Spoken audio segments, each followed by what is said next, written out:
Y vamos a empezar con el primer método de búsqueda, que es aquí, lo tenemos en el menú izquierdo. Vamos a ver los diferentes modos. En primer lugar, tienes solo dos modos. Yo te voy a aconsejar, como siempre usamos el modo avanzado.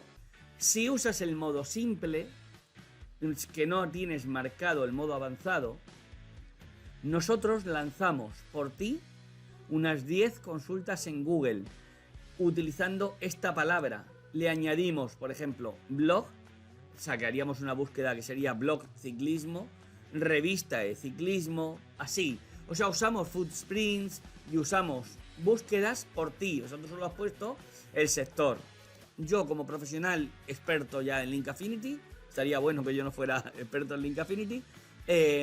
Vamos a ver el modo avanzado, que lo que vamos a hacer, a diferencia del modo simple, es que nosotros no vamos a hacer consultas por ti, sino que la consulta que tú escribas aquí, tal cual, la vamos a lanzar en Google. O sea, si tú aquí escribes revista de ciclismo, nosotros vamos a salir a Google y vamos a escribir exactamente lo mismo que tú. Entonces, modo avanzado, ¿por qué? Porque controlas exactamente lo que vamos a buscar por ti.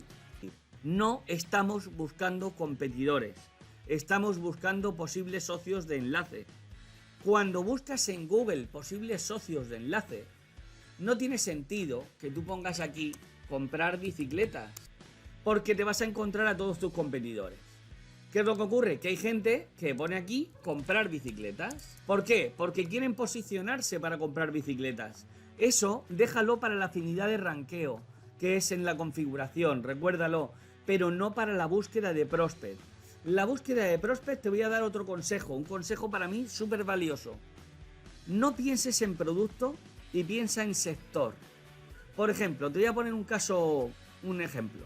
Si tú tienes un e-commerce de jamón, que vende jamones serranos, o que vende jamón ibérico, y bueno, todo tipo de jamones, y vino incluso, y queso, los términos que tú deberías escribir aquí no serían queso, vino y jamón ibérico. Esto estaría mal. Los sectores serían la alimentación, la cocina, la nutrición, incluso la salud. Piensa en el sector. Vale, el sector me valdría ciclismo. Pues venga, vamos a pensar en revista de ciclismo, blog de deporte. Estás viendo, ¿no?, que voy al sector y no al producto. Blog de...